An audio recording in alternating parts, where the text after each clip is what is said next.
ሶስቱም እሱን ነው የሚመስሉት ከኔ ማለት ወደኔ የሚያመራለች የለም ግን ዲኤንኤም እንዳያስመረምር ነገርው ነበር ማለት ሙሉ ማለት እርግጠኛ ነኝ ግን ልቡ ሳይፈልግ ሳይፈቅድ ተገዶ መመለስ አይሆንም እንደ ቁስል መቼም መውጣ ቁስል ታውቂያለሽ ከራሱ ልጄ መካድ ማለት አንድ ላይ ክርስትና አንስቶ እርጉዝ እያለው አንድ ላይ ሆኖ ወይ ሁሉ እያየክ እንዴት አልኩት በፍጹም የኔ ልጅ አይደለም ሶስተኛው ሁለተኛው የኔ አይደለችም እየተጠራጠርኩኝ ነው ኖርኩት አለ በነገራችን ላይ አራስ ሆኜ ከባልም ማገኛቸው ነገሮችን በፍጹም አላገኝም ምንድነው የሚባለው በትንሹ ስጋ የሚባለው ነገሮች ምናምን አይቻላቀም አያመጣምም አያሳየኝም እኔ ወደ ኦፕራሲዮን ብላክ ብዙ መድኃኒቶች ይገዛሉ ያንን እንዴት ታረጋግልኛለህ ብዬ ጠየቅኩት ማለት ነው ኃላፊነት አልወስድም ብሎኝ ነው ያለሰልኝ ብዙ ጊዜ ከሴት ጋር ሲጻጻፋውና እንዳላየስም ብለዋለሁ ትዳራችሁ ላይ ያላችሁ ይያለን ሳይፈልግ ነው ትዳሩ ላይ የቆየው አዚብ ትዳር ፈታችን ተባል አልፈልግም በዛ ላይ ማለት የገባውበት ሰፈር ያደኩበት ሰፈር ነው እናትሽ ቤት ተመለሰሽ እናት ቤት ነው የገባሁት ማለት ሰው እንደኝ አልፈልግም የምር ማለት ነው የሆነ ጡት ራሱ እኮ ስታጠቢ የሆነ ነገር ያስፈልግሻል እኔ ሳልበላ እነሱ ቢበሉ መርጣለሁ በቃ ይሄን አክል ማለት ነው ማለት የሰው ፊት እስከሚገርፈኝ ድረስ ደርሼላችኋለሁ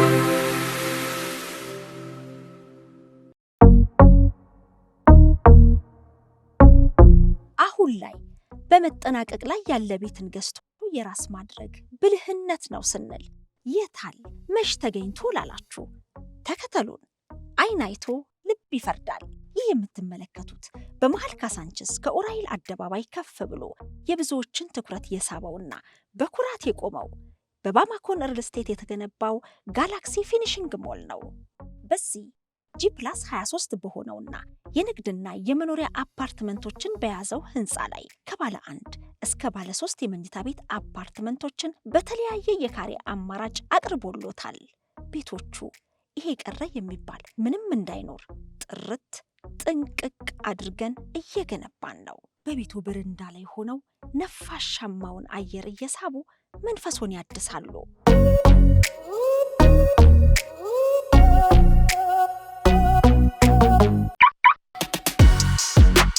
ባለ 4 ቤዝመንት 160 መኪኖችን ጥንቅቅ አድርጎ መያዝ የሚችል የመኪና ማቆሚያ በዚህ የጋላክሲ ፊኒሺንግ ሞል የሚያገኙት ነው በተጨማሪም 400 መኪኖችን መያዝ የሚችል ከፊት ለፊቱ እየተገነባ ነው በመሃል ከተማ ጥንቅቅ ተደርጎ የተሰራው የባማኮን የመኖሪያና የንግድ አፓርትመንት ጋላክሲ ፊኒሺንግ ሞል ከካሳንችስ በተጨማሪ የአትላስና የባምቢስ ሳይታችንም ግንባታቸው እየተፋጠነ ነው አሁን ላይ 70% ደርሷል ታዲያ የቀሩን ቤቶች ተሸጠው ሳያልቁ ፈጥነው ቤቶን የግሉ ያድርጉ በ0955 97 11 11 በ0955 98 11 11 ላይ በመደወል ኑሮውን ያደላድሉ ቅንጡና ምቹ ህይወትን ያጣጥሙ ባማኮን ሪል ስቴት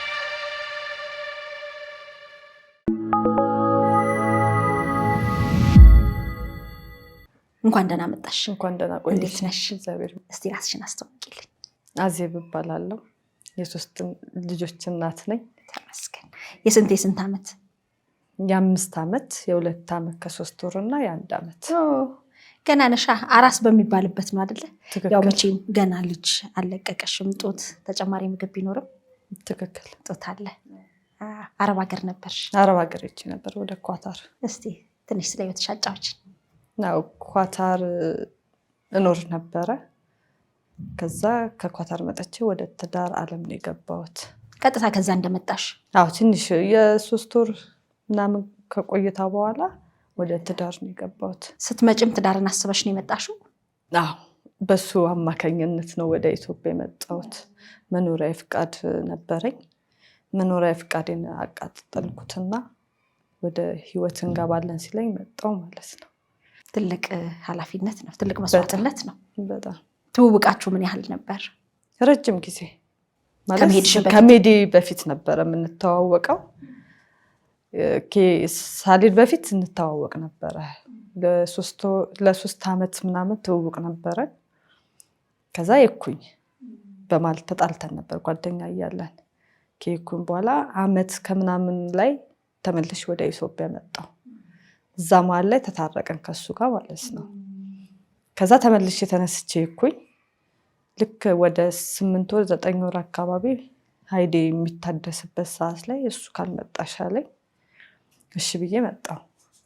ያው ከመጣሁ በኋላ ከ4 ወር ከ3 ወር በኋላ ወደ ህይወት ገባን ማለት ነው። ትዳር ህይወት እንዴት ነው ስታልሚው የነበረው? ትዳር ሲይዝ ቤቴ ኑሮዬ ብለን የምናስበው ነገር ይኖራል። ከገባሽበት በኋላ ያለው በተለይ ደግሞ በተለያዩ አረብ ሀገራት ራሳቸውን ለመለወጥ ቤተሰባቸውን ለማገዝ ከዛ ተመልሰው የራሳቸውን ኑሮ ደግሞ ለመመስረት የሚተጉ የሚለፉ ብዙ አሉ። አንቺም አረብ ሀገር ሰርተሽ ቤት አሟልተሽ ነው? ናው ስሰራ በሁለት መንገድ ነው እንዳልኩሽ። መኖሪያ ፍቃድ አለኝ፣ ሰው ቤት እሰራለሁ። በረፍት ሰዓቴ ደግሞ ደያፋ የሚባል ነገር አለሽ። ለሰርግ ቤት ሻይ ቡና ምናምን እንደሚቀርበው እንደዛ ሰራ ነበረ በረፍት ሰዓቴ ማለት። ደያፋ ነው የሚባለው? ደያፋ ምናምን ነው የሚባለው። እና ለሰርገኞች የምታቀርቢው ነገሮች አሉ፣ ሻይ ምናምን በማስተናገድ እሱን ሰራ ነበር ማለት። ረፍት አላደርግም ነበረ። እና እዛ ከሰራ በኋላ ህይወት ያው እንዳለምኩት አሪፍ ነበረ። ያስኩት እንዳለ ቤቴ ላይ አድርጌዋለሁ። ያመጣሁት ተጠቅላላ። ስንት ዓመት ነው የሰራሽው? 2 ዓመት ከምናምን ሰርቻለሁ። ግን በጣም ሰራ ነበረ። በጣም የተለያየ እንትን ነበረ የምሰራው ማለት ለዓላማ ነው፣ በቃ ለዓላማ ነበረ። እና እቃም ይዤ መጥቼ ነበረ። ነፃ እቃ የሚገቡት ቴሌቪዥን ምናምን የሚባሉት የተወሰነ እቃ ይዤ መጥቼ ነበረ። ከዛ ከቆይታ በኋላ ወደ ህይወት ገባን ማለት ነው። ከ3 ወር በኋላ ያው እሱ ነው እንድመጣም ያደረገኝ። ወደ ህይወት መግባት አለብን በቃ። ዝግጁ ነበር እሱ? በሰዓቱ ነበረ፣ በጣም ነበረ። ደስተኛ ነበር ከኔ ጋር፣ እኔም ደስተኛ ነበርኩኝ። ህይወት ቀጠልን መኖር ማለት ነው። አሪፍ ጊዜ ነበረ። ልጅ ሳይፈጠር በፊት አሪፍ ህይወት እየመራን ነበረ። ልጆች ሲመጡ ኑሮ ከበደ? ያው ልጅ አለመፈለግ። የመጀመሪያ ልጄ ማለት ብዙ አልቆየንም፣ ቶሎ ነው ያረገዝኩት። ቶሎ ነው እርግዝና የመጣው። ከዛ አቤሚሊክ የሚባል ተፈጠረ። ተመስገን። አቤሚሊክ አላችሁት? አቤሚሊክ አለው። ከዛ ከሱ ጋር እየኖርን ያው ገና ሀፍት ሲመጣ ምናምን ማለት ይወዳል እና ልጄን አልፈልግም የማለት ውሳኔ እየመጣ መጣ። በመጀመሪያ ልጄ ጀምሮ ማለት ነው። ገና በቂ አይደለንም፣ ኑሯችን ገቢያችን በቂ አይደለም ብሎ ያስባል? በቂ ሳይሆን የተሟላ ነገር ነው። ምንም ነገር የጎደለ ነገር የለም። ሙሉ እቃ ተሟልቷል። ከእቃ አንጻር ከኑሮ አንጻርም በጣም ማስተዳደር ይችል ነበረ። እሱ የራሱ ገቢ አለ? የራሱ ሳይሆን ስፔር ቤት ከእህቱ ባልጋ ይሰራል። መኪና ከፋሽ ነው እና የራሱ ነው፣ ተቃራኒ አይደለም። ገቢ አለው፣ ያው ገቢ አለው። መኪና እስከሚከፍት ድረስ የራሱ ገቢ አለ፣ አይታሰብበትም። ስፔር ቤቱ ግን የእህቱ ባል ቤት እንትን ነው። ከዛ ግን በቃ አሪፍ ነበረ። ምን እንደምልሽ አላውቅም። ሰው ሁሉ እንደሚቀናብን ኑሮ ነበር እውነት። እና ብዙ ነገሮችን የቤት እቃዎችን ያሟላዋቸው እኔ ናቸው። እኔ ባመጣሁት ገንዘብ ሰርፕራይዝ ነው ሁሉ ያደረኩት። እቃው ሲገባ አያውቅም ነበር? በፍጹም አያውቅም ነበረ። ይፈልግ ነበር በጣም። አዎ መኖር በጣም ይፈልግ ነበረ። እኔም እፈልግ ነበረ። ስለዚህ ቤት ተሟላ፣ እቃ ተሟላ፣ ደስተኛ ህይወት ተጀመረ። በጣም ልጅ ሲመጣ ነው። ልጅ ለምን መጣ? ያው የበለጠ ሀብት መጠበቅ ተጀመረ። ሀብታም እስከምንኖር ድረስ ምንም ሳንይዝ ወደ ስራ አለም መግባት አለብሽ። ልጁ ከመጣ በኋላ ማለት ነው። እኔ ደግሞ ልጅ ማሳደግ አለብኝ። ልጁ ትንሽ ከገፋ በኋላ ችግር የለውም እና ያልሆነ የባልና የሚስት የሚፈጠሩ ነገሮች አሉ አይደል? እንደዛ ጭቅጭቅ መፈጠር ተጀመረ። 8 ወር ላይ ያለ የመጀመሪያ ልጄ ጋብ ተፈጠረ ከኔና እሱ ላይ ልጄ 8 ወር ሲገባ ማለት ነው። ከዛ ወደ መለያየት ሆነ። ወይ ገና እንደተጀመረ ማለት ነው። ከዛ ተለያየን። ማለት ልጅ ይዤ ቤተሰብ ጋር መግባት አልፈለኩም። ዝግጁ ነበርሽ ለመለያየቱ? አልነበርኩም። ከማን የመጣው? ከራሱ ጥሎ ወጣብን ማለት ነው። የምንኖረው ደግሞ ከራይ ቤት ነበረ። ማን መጥቶ ይከፍለዋል? ያለኝ ብር እንዳለ ጨርሻለሁ። የተወሰነ ስንገባ የመጀመሪያው የ3 ወር የከፈልኩትም እኔ ነበርኩኝ።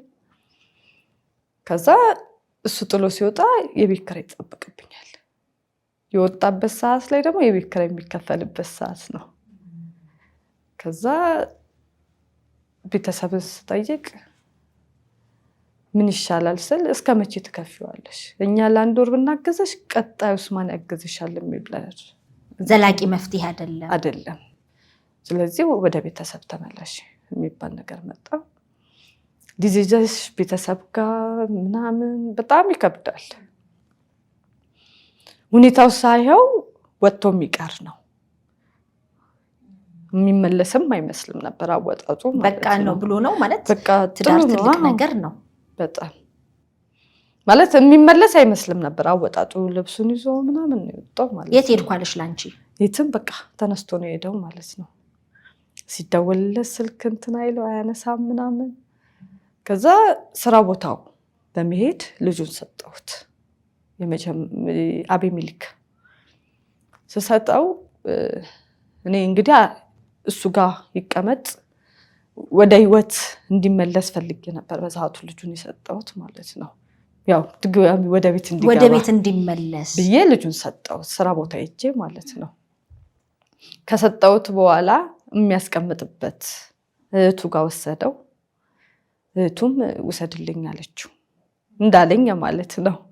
ከዛ አጎቱ ጋርም ሲወስደው እኛ ልጅ አንፈልግም እሱንም ውሰደው ሲል የዛ ጊዜ እንደዛ ማለታቸው ወደ ህይወቱ መመለስ አደረገው እንደገና። ስለዚህ እንዳሰብሽው ወደ ቤት እንዲመለስ ሆነ። በጣም ግን ልቡ ሳይፈልግ ሳይፈቅድ ተገዶ መመለስ አይሆንም? ተገዶ ሳይሆን ፍላጎት አለው። ግን የዚህ የፓምፐርስ ወጪ የወተት ወጪ ምናምን ሂሳብ ስር ያስገባዋል። ብዙ ጊዜ እንደዚህ የወተት አለቀ ምናምን ብሎ ሂሳብ ስር ይከተዋል ማለት ነው። እና ከቤት ወጪ ጋር እንትን ይመተዋል። በነገራችን ላይ ከብዶ ሳይሆን የሆነ ነገር አምጣ ብለው የሚያመጣ ሰው ነው ማለት። የሆነ የማይፈልግ ነገሮች አሁን እንደ መጠጥ አምጣ ብለው እሺ ብሎ ያመጣል። ሌላ ነገር ግባ ስትጠይቅ ግን በፍጹም። እና ከውጭ መልስ መጋበዝ አለ አይደለ? እንደዛ ነው። ይሄ ከበር መልስ እንደሚባለው ነው እሱ ማለት ነው የሚፈልገው። ከዛ ወደ ልጁ የሚዝለት ሲያጣ ወደ ቤት ተመለሰ ማለት ነው። ተቀበልሽው? ከብዙ በቤተሰብ ሽምግልና እንደገና። ስንት ወር ቆየ ልጁ እሱ ጋር? እሱ ጋር ብዙ አልቆየም፣ ወዲያውኑ የተመለሰው። 1 ወር ምንም አልቆየም። እምቢ ተቀባይነት አጣ ልጁ ማለት ነው። ማንም ጋር ሊያሳድጉት አልቻሉም። ስለዚህ በሽምግልና እኔ ቤተሰቦቼ መቀመጥ አለባቸው መጠየቅ አለባቸው ተብሎ ተጠየቀ። እንደገና ወደ ህይወት መጣ። እንዴት አስቻለሽ? 1 ወር የ8 ወር አራስ ልጅሽን? አልቆየም 1 ወር ራሱ እኮ 1 ወር ካንቺ ሲለይ የነበረሽ ስሜት እንዴት ነበር? እንዴት አሳለፍሽ አንቺ? በጣም ከባድ ነው። ዲፕሬሽን ነው የሚባለው። ውስጥ እስከ መግባት ድረስ እስከ ማልቀስ ድረስ ሁሉ ተሻለውና ከባድ ነው። ግን አባቱን እንዲመልስ ኃላፊነት ሰጠሽ? ኃላፊነት ሰጠሁት። ከዛ አባቱን ይዞት መጣ ማለት ነው። ይህም ሌላ ጥበብ ነው እንግዲህ። ስለዚህ ህይወት ቀጠለ። ከዛ ህይወት እንደገና ሲቀጥል መከላከያ ወስድ ነበረ። የክንድ የሚባለው አንዳንዴ መጥፎ ነው፣ ህይወትሽን ያበላሻል እሱን ራሱ ማለት ነው። ከዛ እየኖርን እያለ አሁንም አቤሜሌክ የሚባለው እኔ ነበር ማሳድገው። ቤት ስር ነው ሙላው።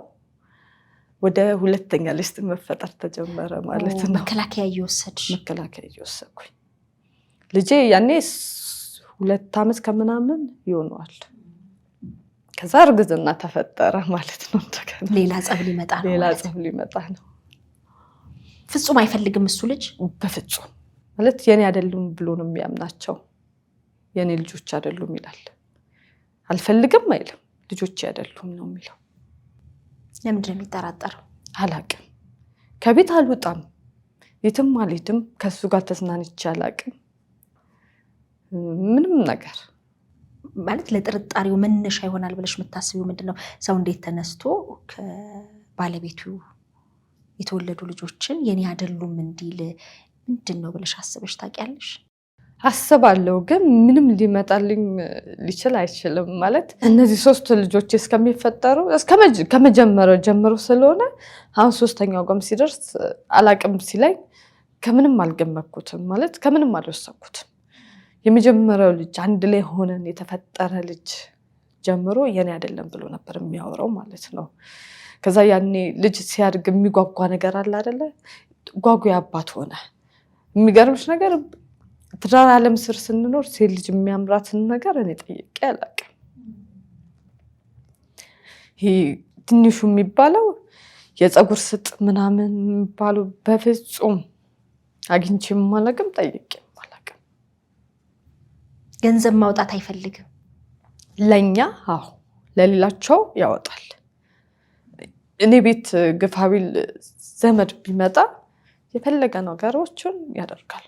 ጓደኞቹ ቢመጡ ማንም ቢመጣ ከበልስ መልስ ነው። በቃ ድግስ በዩ ቤታችን ማለት ነው። ግን ሌላ ሰው እንትን ሲል ምንም ነገር የለም። ምንም ይሄ ደግሞ አንቺን ይጎዳሻል በጣም። አሁን ላይ በመጠናቀቅ ላይ ያለ ቤትን ገዝቶ የራስ ማድረግ ብልህነት ነው ስንል የታል መሽ ተገኝቶ ላላችሁ ተከተሉን። አይን አይቶ ልብ ይፈርዳል። ይህ የምትመለከቱት በመሃል ካሳንችስ ከኡራኤል አደባባይ ከፍ ብሎ የብዙዎችን ትኩረት የሳበውና በኩራት የቆመው በባማኮን ሪል ስቴት የተገነባው ጋላክሲ ፊኒሽንግ ሞል ነው። በዚህ G+23 በሆነውና የንግድና የመኖሪያ አፓርትመንቶችን በያዘው ህንፃ ላይ ከባለ 1 እስከ ባለ 3 የመኝታ ቤት አፓርትመንቶችን በተለያየ የካሬ አማራጭ አቅርቦሎታል። ቤቶቹ ይሄ ቀረ የሚባል ምንም እንዳይኖር ጥርት ጥንቅቅ አድርገን እየገነባን ነው። በቤቱ በረንዳ ላይ ሆነው ነፋሻማውን አየር እየሳቡ መንፈሶን ያድሳሉ።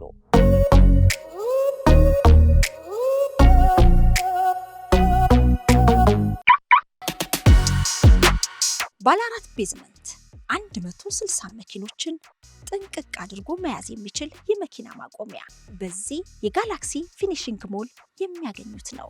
በተጨማሪም 400 መኪኖችን መያዝ የሚችል ከፊት ለፊቱ እየተገነባ ነው። በመሃል ከተማ ጥንቅቅ ተደርጎ የተሰራው የባማኮን የመኖሪያና የንግድ አፓርትመንት ጋላክሲ ፊኒሽንግ ሞል ከካሳንችስ በተጨማሪ የአትላስና የባምቢስ ሳይታችንም ግንባታቸው እየተፋጠነ ነው። አሁን ላይ 70% ደርሷል። ታዲያ የቀሩን ቤቶች ተሸጠው ሳያልቁ ፈጥነው ቤቶን የግሉ ያድርጉ። በ0955 97 11 11 በ0955 98 11 11 ላይ በመደወል ኑሮውን ያደላድሉ። ቅንጡና ምቹ ህይወትን ያጣጥሙ። ባማኮን ሪል ስቴት።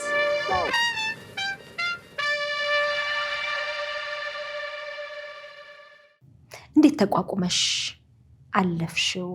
ምክንያቱም የልብ ስብራት ነው ቤት መቅረትሽ፣ ልጆች እያሳደግሽ ትኩረት አለማግኘትሽ፣ የሚያስፈልግሽ ነገር አለመሟላቱ ለሴት ልጅ ከባድ ነው። እንዴት ተቋቋምሽው? እንዴት አለፈ? የሁለተኛውስ ልጅ እርግዝና ሲታወቅ የነበረው ነገር እንዴት የሚለው ጥያቄን በምን መለሽው? ናው የሁለተኛ ልጅ በነገራችን ላይ አንዳንዴ ፍቅር እውር ነው የሚባለው ነገር ትክክል ነው። ፍቅራለሽ? በጣም ያገባሽው በነበረ እያዝልኝ እና ሁለተኛ ልጅ ስትመጣ ሴት ነች። ሁለተኛ ልጅ ሲፈጠር እናቴ ቤት እያሳደሰች ነበረ። የመጀመሪያ ልጄ አመት ሲሞላው አባቴ ወጣ ማለት ነው። የኔ ልጅ አይተዋል? አዎ አይቶት ነው እንትን ያለው ማለት ነው። ከዛ እናቴ ብቻዋን ስለነበረች ቤት ማሳደስ ጀመረች ከቆይታ በኋላ ማለት ነው። እና እኔና እሱ ወደ ክራይ ላይ ነበርን። ለእናቴ ነገርኳት ርጉዝ እንደሆንኩኝ ማለት ነው። እና ይህ ልጅ ርጉዝ ነኝ ማስወረድ ፈልጋለሁ ብዬ ጥያቄ አነሳውላት ማለት ነው። እሷ አልቀበልም ስላለሽ ነው ይሄንን ሐሳብ ያሰብሽው? አዎ ደስተኛ አልነበረም ማለት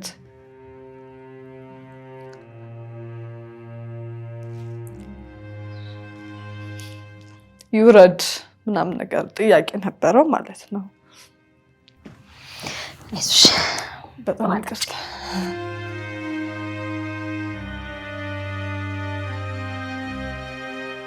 እና መጀመሪያ ስነግረው አስወርጁ የሚል ጥያቄ አመጣ። ከዛ ለማዘርቼ ነፍሰ ጡር ነኝ የ4 ወር እና ምን ማድረግ አለብኝ ምናምን ነገር አልኳት። ምንም የቤት ኪራይ ከብዳችሁ ከሆነ ምናምን እኔ ጋር ትጠጋላችሁ፣ በቃ አጠገቤ ትገባላችሁ ምናምን ነገር አለች ማለት ነው። ከዛ እሺ ተባለ። እርሱ መጣለት ወደ ቤተሰብ እንድንገባ። ምክንያቱም እኔ ማስወረድ አልፈልግም፣ መውለድ እፈልጋለሁ። ፈጣሪ ሀብት ሲሰጠኝ ልጅ ባይሰጠኝስ? በቃ ኑሮ እስካልን ድረስ ልጅ እፈልጋለሁ። ስለዚህ እቺ ልጅ መፈጠር አለባት።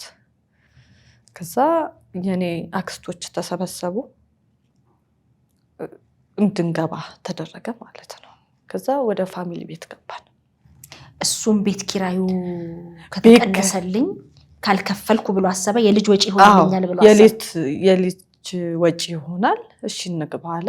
ወደ ቤተሰብ ገባን። ያኔ ለልጆች እድገት እንድናመጣ እድገት እያየሁባችሁ አይደለም፣ ሰርታችሁ ባዶ ናችሁ ምናምን አለችና ድንገት የሚከፍሉት የቤት ኪራይ ከብዷችሁ ከሆነ እድገት እንድታመጡ የምከፍሉት ብር አስቀምጡትና ለአንዳንድ ነገር አውጥታችሁ እኔ ቤት ደግሞ ኑሩና ሞክሩት ህይወትን። በቃ ይህ የማይግባባችሁ ከሆነ አለችና ወደ ቤቷ ገባን። ስንገባ ግን ህግ አለ። ሊሰራም ይችላል፣ ላይሰራም ይችላል፣ ሊኖረውም ይችላል፣ ላይኖረውም ይችላል። ህይወታችን የተለየ ነው። አንድ ቤት እንኖር እንጂ የእናንተ ህይወት ሌላ፣ የኔ ህይወት ሌላ። እኔ ሽሮም በጥብጬ ልብላ፣ የራሴ ህይወት ነው የምፈልገው። እና ምንም ነገር አንጋራም ማለች። በቃ እኔም ስራ ትሰራለች ትንደፋ ማለት የተወሰነ ስራ ትሰራለች እና ለራሴም ሆነ አያቅተኝም። እናንተም ለራሳችሁ ሆኑ። ትልቅ ጥንካሬ ነው። እኔ ቤት ስለገባችሁ ከእናንተ ምንም ነገር አልፈልግም። በቃ ራሳችሁን ችላችሁ ኖረች። መኖር ተቀጠለ። 2 ዓመት ኖረን ልጅ ተፈጠረች፣ ተወለደች በደስታ ማለት ነው። ከዛ መኖር እንደገና እየተቀጠለ እያለ በነገራችን ላይ አራስ ሆኜ ከባል የማገኛቸው ነገሮችን በፍጹም አላገኝም። ምንድነው የሚባለው በትንሹ ስጋ የሚባለው ነገሮች ምናምን አይቻላቅም። አያመጣምም፣ አያሳየኝም። ማን ነው የሚያረሰሽ? እንግዲህ ለአራስ መቼም የተለያየ ነገር ያስፈልጋል። ሰውነቷ እንዲጠገን እናት ትኑር የሚባለው አንዳንዴ እውነት ነው። እና ግን እቺ ሴት ልጅ ስወልዳት 7 ወር ላይ ውስጥ ድካም ወዲ በጣም ትልቅ ሆነና የ7 ወር ነፍሰ ጡር ሆነሽ እያለው በጣም ትልቅ ሆነ እና ሐኪም ቤት ሲሄድ ስኳር እንዳለብኝ ተነገረኝ ማለት ነው። ከርግዝና በጣም ኦቨር ወጥቶ ነበር። ወደ 300 ምናምን ገብቶ ነበር። እንደገናም ስለካ እየጨመረ ነው የመጣው።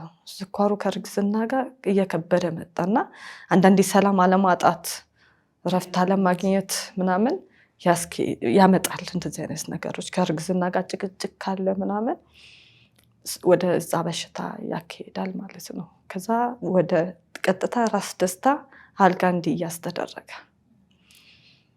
አልጋ ተይዞ 1 ወር ምናምን ተኛው ማለት ነው። ሆስፒታል ግዴታ። ክትትል ላይ አብሮሽ ይሄድ ነበር? አይሄድም። ክትትል ምናምን አንድ ላይ የሚካሄድ ነገር የለም። ግን ሆስፒታል 1 ወር ላይ አብሮኝ ነበረ። እሱ ነበር የሚያድረው። መርፌ ተጠቃሚ ነበርኩኝ። የስኳሩ ከፍተኛ ስለሆነ በሱ እንትን ልጅ ላይ ጉዳት ያመጣል ተብሎ ተኛው። ግን አንዳንዴ ሴት ልጅ የምትፈትነው ወንድ ልጅን ነገር አለ። የምታከመው በነፃ ነው። መድን የሚባል ነገር አለ። ኦኬ የጤና መድን ሽፋን አድርጎልኝ በነፃ ነው ሕክምና እና በ8 ወር ላይ 9 ወር ሳልጨርስ ነው መውለድ ያለብኝ። ስኳሩ ከፍተኛ ስለሆነ ቶሎ መውለድ አለባት ተብሎ በሲኤስ በተጠራውና በምጥ መርፌ እና በማለስለሻ ነው መውለድ የነበረብኝ እና ሄድን ከባለቤቴ ጋር ማለት ነው። ስንሄድ አንድ ጥያቄ ጠየቅኩት። እኔ ወደ ኦፕራሲዮን ብላክ ብዙ መድኃኒቶች ይገዛሉ፣ ያንን እንዴት ታደርግልኛለህ ብዬ ጠየቅኩት ማለት ነው። ኃላፊነት አልወስድም ብሎኝ ነው የመለሰልኝ።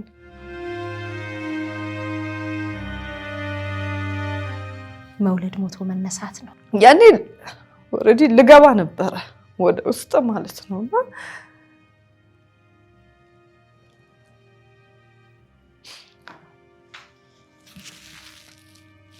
በጣም አስቸጋሪ ሁኔታ ላይ ታውቂያለሽ።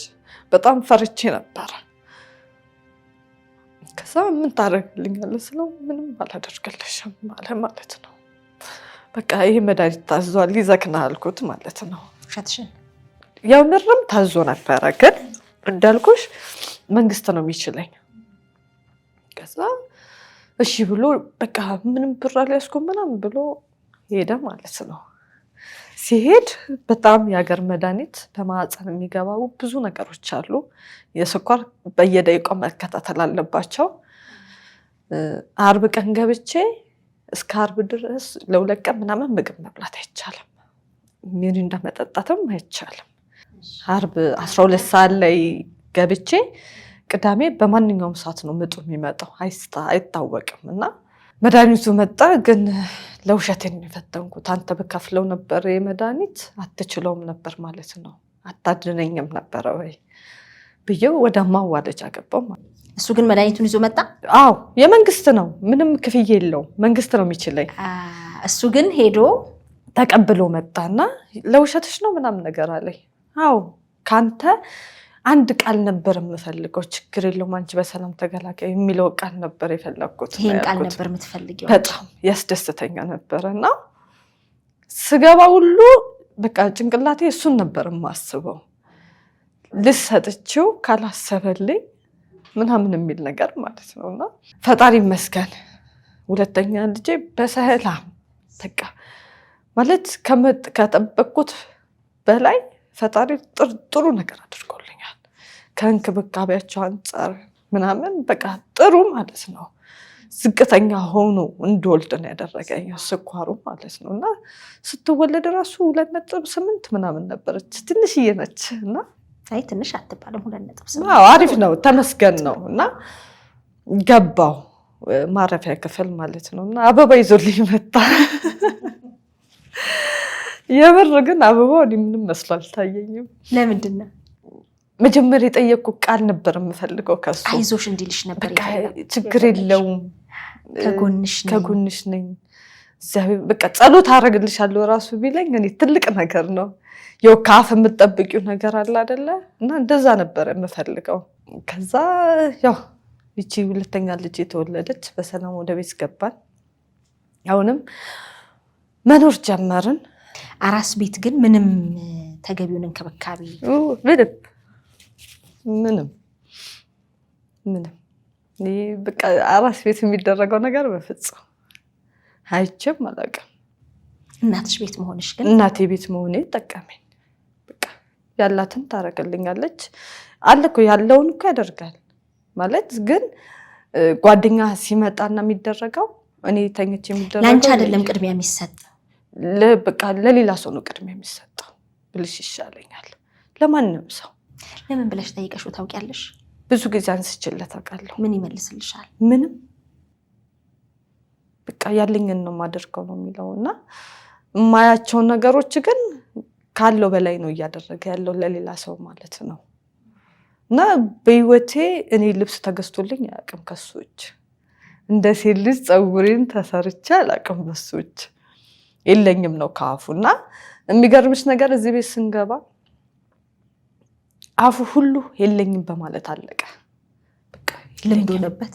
የለኝም እንደዚህ አድርግ የለኝም በቃ ሁሉ ነገር የለኝም ማለት ጀመረ ማለት ነው። እና ጊዜ እንዲሰጠን እፈልጋለሁ። ጊዜ እንዲሰጠን ማለት ጊዜ ማለት እሑድ ቀን ነው እረፍቱ።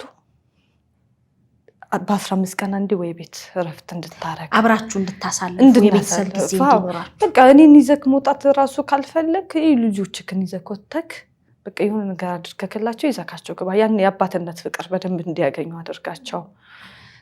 ከኛ ጋር ትንሽ ሰዓት አሳልፈክ ውጣ ከወዳጆች ጋር ይዘከኛ ራሱ ባትወጣ ወይ አንድ ላይ ማታዝናና ነሽ ይልሽና ትልቁን ልጄ ጸጉር ቤት ይዞት ይመጣና ቶሎ ይዞት ይመለሳል ማለት ነውና በቃ ፋሚሊ ህይወት ምን በጣም እፈልገዋለሁ። አንድ ላይ ማሳለፍ አንድ ላይ ጊዜ ማሳለፍ ከኛ ጋር እንዲሆን። ከዛ እሺ ብሎ መስተካከል ጀመረ። ከኛ ጋር ትንሽ ሰዓት ይቀመጣና ከዛ ተመልሶ ይወጣል። ይሄ ግን አሁን በፊት በጓደኝነት በነበራችሁ ሰዓት አብራችሁ አታሳልፉ?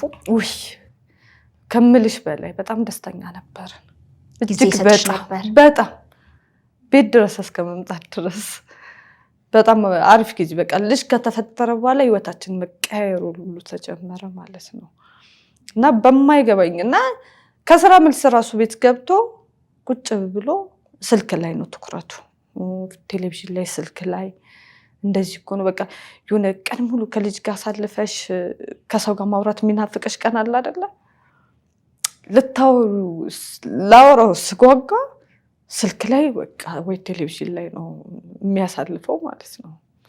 እና የሚገርም ስልክ ላይ ከምታሳልፈን ቀን ሙሉ ከልጆቹ ጋር ሆዬ አንተ ደግሞ ካንተ ጋር መጫወት ቀንን በቃ ዝም ብሎ ማውራት ያስደስተኛልና ለምን እንደዚህ አታረግም? ለምንድን ነው ስልክ ላይ የምታሳልፈው? እሺ ልሽና በነጋታው ተግባር የለም። እሺታ አለ በነጋታው ጋር ተግባር የለም። አሁን ላይ በመጠናቀቅ ላይ ያለ ቤትን ገዝቶ የራስ ማድረግ ብልህነት ነው ስንል የታል መሽ ተገኝቶ ላላችሁ ተከተሉን። አይን አይቶ ልብ ይፈርዳል። ይህ የምትመለከቱት በመሃል ካሳንችስ ከኡራኤል አደባባይ ከፍ ብሎ የብዙዎችን ትኩረት የሳበውና በኩራት የቆመው በባማኮን ሪል ስቴት የተገነባው ጋላክሲ ፊኒሽንግ ሞል ነው። በዚህ G+23 በሆነውና የንግድና የመኖሪያ አፓርትመንቶችን በያዘው ህንፃ ላይ ከባለ 1 እስከ ባለ 3 የመኝታ ቤት አፓርትመንቶችን በተለያየ የካሬ አማራጭ አቅርቦሎታል። ቤቶቹ ይሄ ቀረ የሚባል ምንም እንዳይኖር ጥርት ጥንቅቅ አድርገን እየገነባን ነው። በቤቱ በረንዳ ላይ ሆነው ነፋሻማውን አየር እየሳቡ መንፈሶን ያድሳሉ።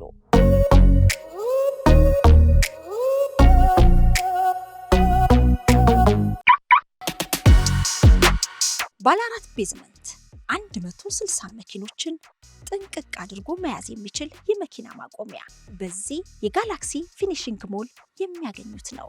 በተጨማሪም 400 መኪኖችን መያዝ የሚችል ከፊት ለፊቱ እየተገነባ ነው። በመሃል ከተማ ጥንቅቅ ተደርጎ የተሰራው የባማኮን የመኖሪያና የንግድ አፓርትመንት ጋላክሲ ፊኒሽንግ ሞል ከካሳንችስ በተጨማሪ የአትላስና የባምቢስ ሳይታችንም ግንባታቸው እየተፋጠነ ነው። አሁን ላይ 70% ደርሷል። ታዲያ የቀሩን ቤቶች ተሸጠው ሳያልቁ ፈጥነው ቤቱን የግሉ ያድርጉ። በ0955 97 11 11 በ0955 98 11 11 ላይ በመደወል ኑሮውን ያደላድሉ። ቅንጡና ምቹ ህይወትን ያጣጥሙ። ባማኮን ሪል ስቴት።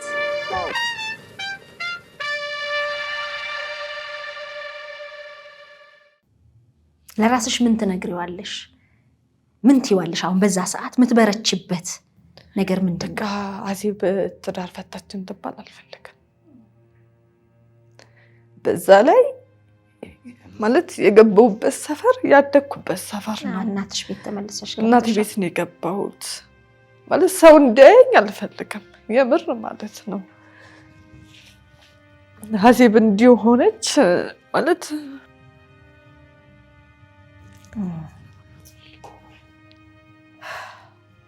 እንድባል አልፈልግም። በቃ አዜብ ትዳር ፈታ ሲንግል ማም ሆነች ምናምን የሚባለው ነገር በፍጹም በቃ የሚቻለውን ነገር ሁሉ መቻል ፈልጋለሁ። እሱን ቤት ማስቀረት ነው የምትፈልገው? በቃ በተቻለኝ አቅም ማለት ነው። በነገራችን ላይ ሴት ልጅ ያው ትዳር ስትኖሪ መጨቃጨቅ የማይጠፋ ነው። ነገር ይጋጫል። እናገራለሁ ስልሽ ሰዓት በጣም ወስናለሁ። ከ4 ሰዓት እንደዚህ በኋላ አትግባ፣ እኛንም ትናፍቀናለህ፣ ከኛ ጋር እንድታሳልፍ እንፈልጋለን፣ ከዛ በላይ አታምሽ፣ በቃ ወርቀን ጊዜ ካልሰጠቀን ማታ ራሱ በጊዜ ገባ ምናምን እለዋለሁና እሺታው ያለ ነው። ተግባሩ ግን ዜሮ ነው። እሺ ይልሻል ግን በተግባር አያደርገው። በተግባር በፍጹም።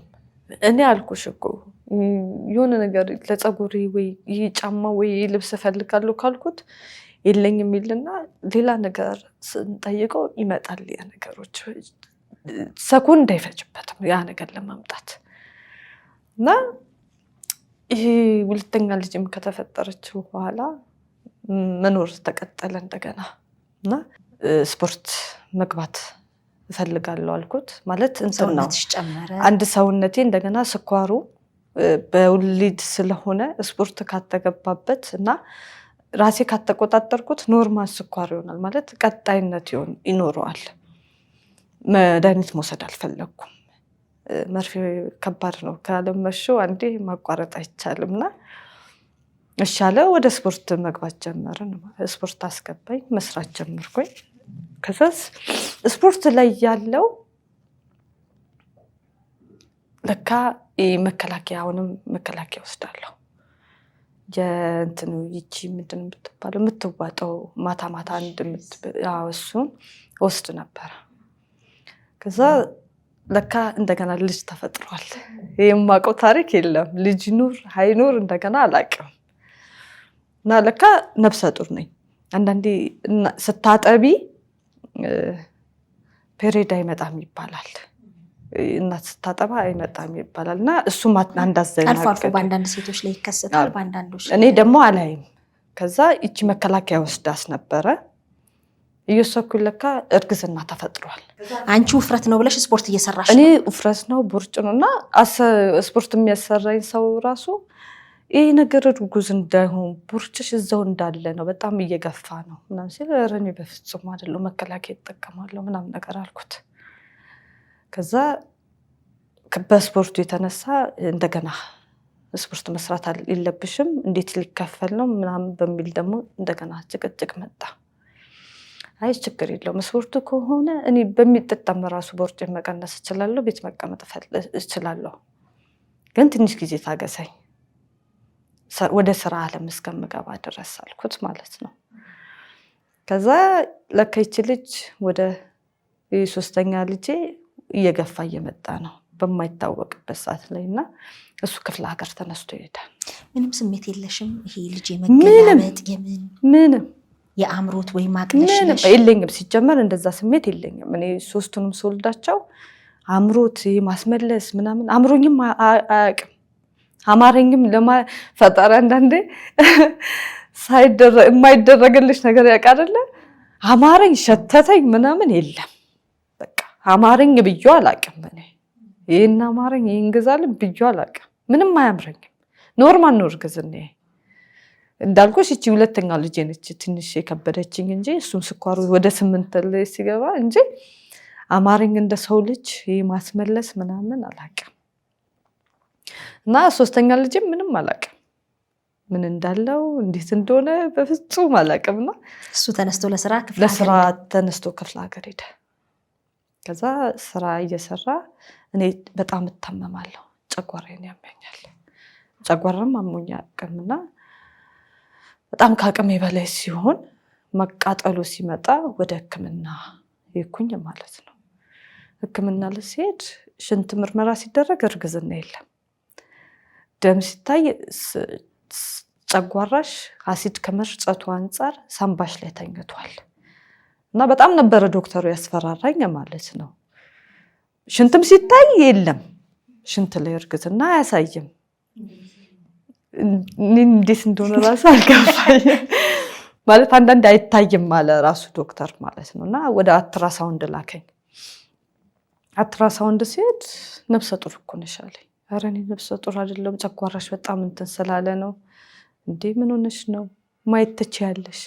የተፈጠረው ልጅ ወንድ ልጅ ነው እስከ እግር አለው እጅ አለው ምናምን ነገር ብሎ ነገረኝ ማለት ነው። ስለዚህ 5 ወር 6 ወር ሆኖታል።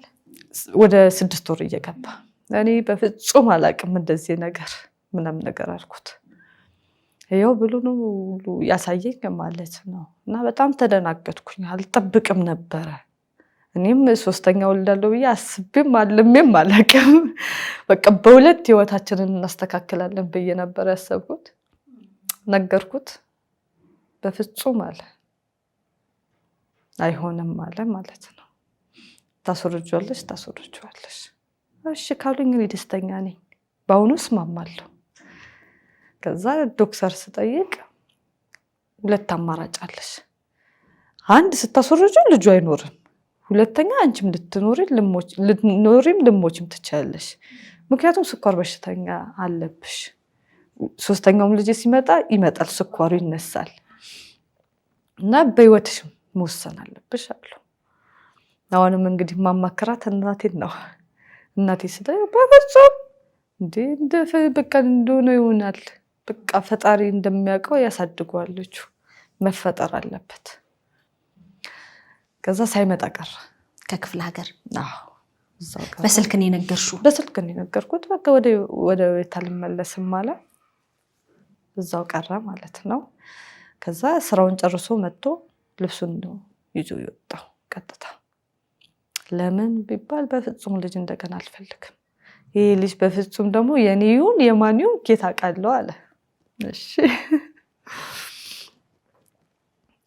ከማን እንደተፈጠረ ማላቀው ልጅ እንደገና ተቀባይ አይደለም፣ ሁለተኛውም ልጅ እኔ አይደለችም ብሎ ርዕስ መክፈት ጀመረ። አንድ ላይ ክርስትና አንስቶ እርጉዝ እያለው አንድ ላይ ሆኖ ወይ ሁሉ እያየክ እንዴት አልኩት። በፍጹም የኔ ልጅ አይደለም፣ 3ኛውም 2ኛውም የኔ አይደለችም። እየተጠራጠርኩኝ ነው የኖርኩት አለ። ሊጠረጥረኝ ይችላል ወይም ደግሞ ትዳሬን አደጋ ውስጥ ሊከት ይችላል የሚባሉ አጋጣሚዎች ነበሩ በኑሯችሁ? ፋቢል ጓደኛ እያለን ጓደኛው ይወደኝ ነበር፣ ግን በማናቸውም ጋር እንገናኝም ነበር። ያውቃል እንደሚወድ ያውቃል። ጸበኛ ናቸው፣ በጣም ተጣልተው ጸበኛ ናቸው። ከዛ ውጪ ከማንም ጋር አልገናኝም። የሚገርምሽ ነገር የሴት ጓደኛ የለኝም። ቤትም አይመጣም። ያይወድሽ የነበረ ሰው አይመጣም። በቃ ከሱ ጋር ርቀት ጠብቀዋለሁ። የሴት ጓደኛ የለኝም።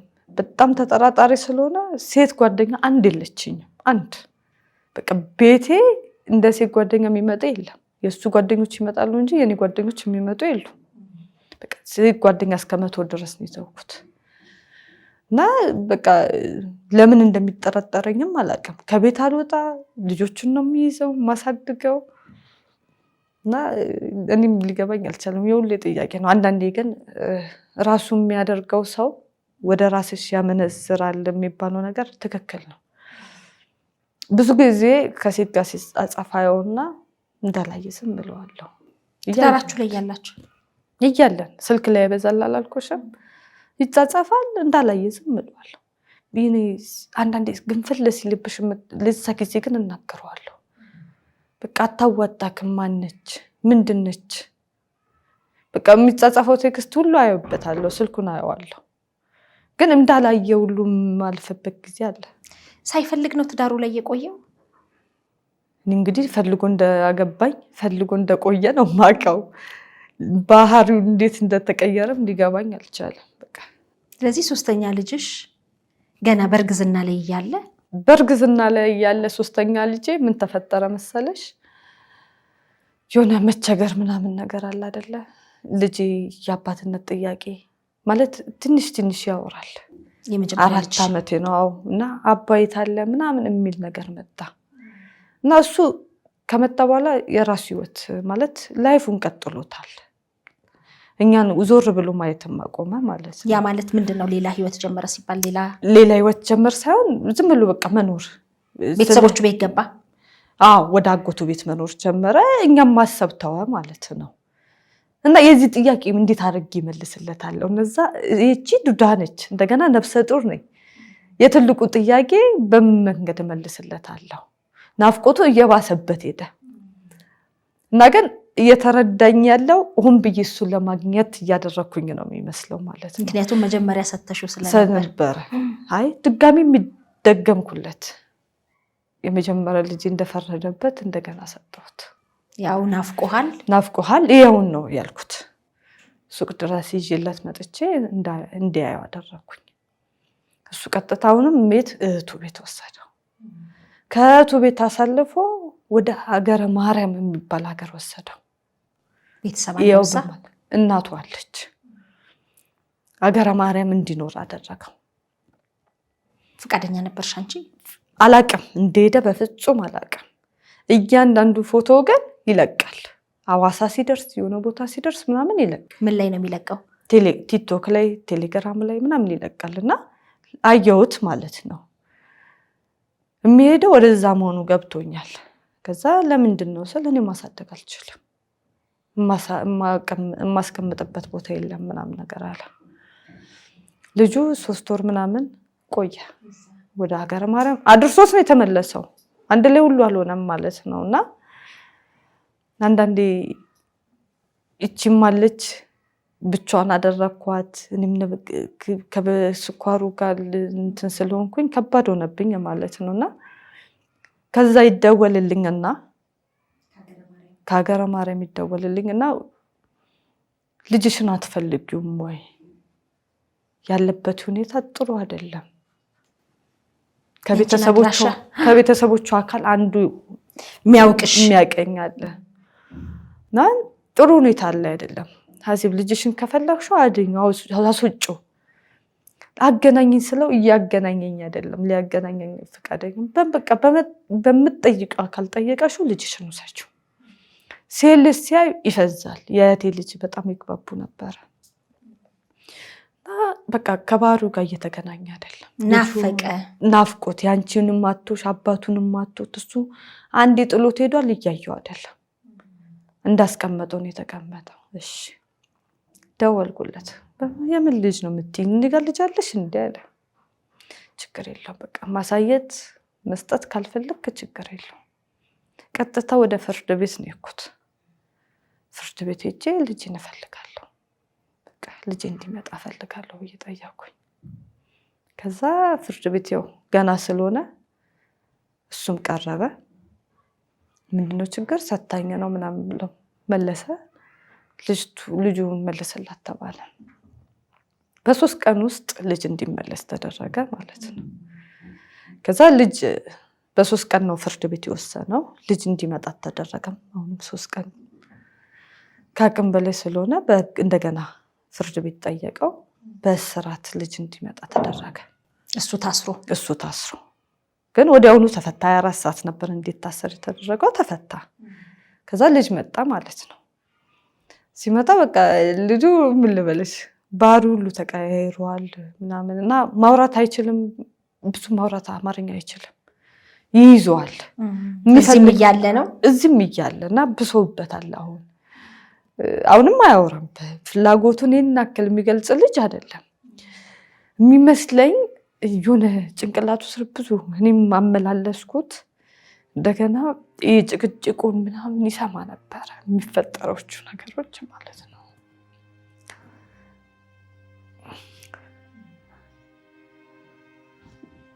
እና ያው መምጣቱ አይቀርምና መጣ ማለት ነው።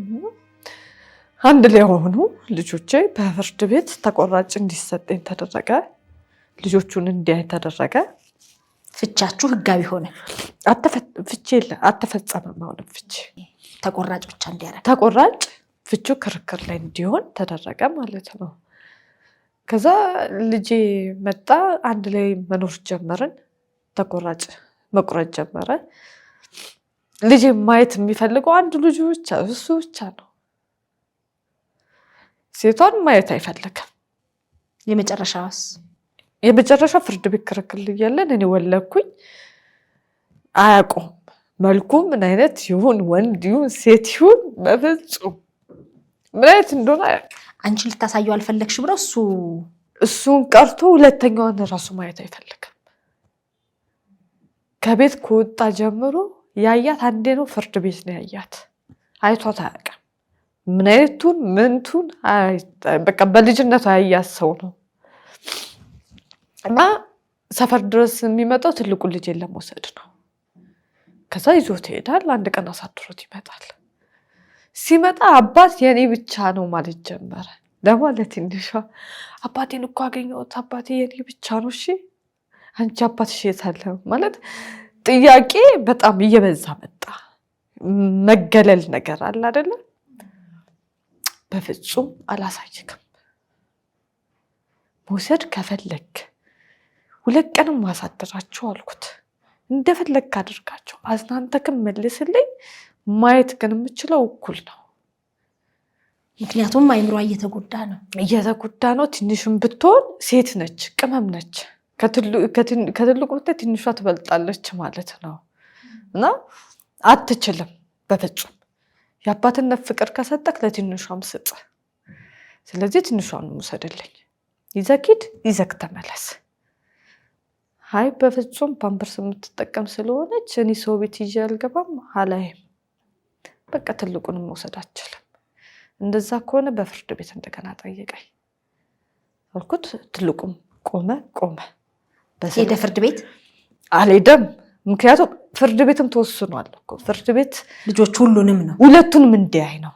ሶስተኛው ገናም ስለሆነ እንትን አተባለለትም። ግን ሁለቱ ፍርድ ቤት ወስደክ አሳድረክም መልስ ብሎታል። ሂድና እንደገና ፍርድ ቤት ከሳሳይ። እኩል ማየት እስካለብህ ድረስ እኩል ማየት አለብህ እንጂ ለብቻ ልጆች አይታዩም አልኩት። ጠፋ። ብር ያስገባል፣ በሱ እንስተዳደራለን። ከዛ ሁለቱ አንድ ላይ ያድጋሉ። ፍቅራቸው ልነግርሽ አልቻለም። ታናሽና ታላቅ በጣም እና ሶስተኛም ልጄ ተፈጠረ። እሱም ራስ ደስታ ነው የወለድኩት። የእሱ ጊዜ ደግሞ በጣም ፈተና ነበረ። ማለት ምን እንጃ የምተርፍም አይመስለኝም ነበረ። በጣም ከሁለተኛ ልጄ እጥፍ ባሰ። ዶክተር ችላ ማድረግ ጀመረ። ሶስተኛ እንዴት ተከታታይ ልትወልጅ ይቻልሽ? እንደገና ለምን አተረጋጋሽም? በማለት አንዳንዴ ወደኋላ ያስቀሩሻሉና የኔ ገና ነበር እና በጣም ቆየ። የመጀመሪያ ልጄ ነው የሚመስለው ስወልድ ራሱ ምጡ በጣም ቆየብኝ። በምርጥ መርፌ ቢታገሉት ሊመጣ አልቻለም። እህቴ ነበረች እዛ ያደረችልኝ። ያው በሰላም ወንድ ልጅ ተገላገልኩኝ፣ ሶስተኛ ልጅ ማለት ነው። ከዛ ያው እግዚአብሔር ይመስገን አሁን 1 አመት ያዘ። እና ግን ልጄ ራሱ የመጀመሪያ ልጄ ትምህርት ባውኑ ነው የገባው። ስንት አመት ሆነው? 5 አመት። 1 አመት ዘገየ። 1 አመት ምንድነው መናገር ስላልቻለ ነው አይደለም። በክርስትና ወረቀት ጉድለትና ብር አለመብቃት የሚቆርጥልን 10,000 ብር ነው።